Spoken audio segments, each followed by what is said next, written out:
अरे तो गई थी ब्याह में। कहाँ? अरे तो हमारी बहन को ब्याह है तो अच्छा। और क्या है बहन की मोड़ा को। फिर अच्छा भाव क्या स्वभाव? स्वभाव जी हैं?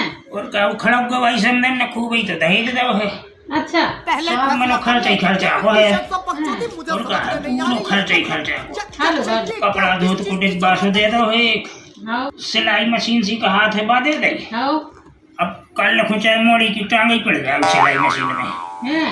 और क्या है ऐसी उपद्री बार सामान दे दो हमारे बाप ने ब्याह करो तो माओ हैं?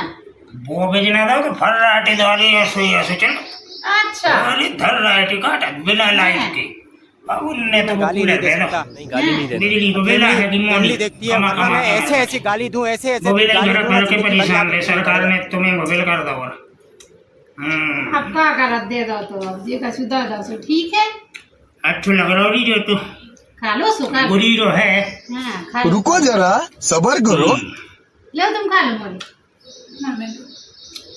ले तुम कलींदो है कलींदो हाँ कली लो ये जी ले आए थे जो देरी तक समय बड़ो सो हाँ उनके पापा ले आए थे गर्मी पड़ रही है हाँ सो कहीं खा ले बाल बच्चे हाँ हमारे इनके तो पापा ही उठा ले बाबा उठा ले मेरे को नहीं इन दोनों को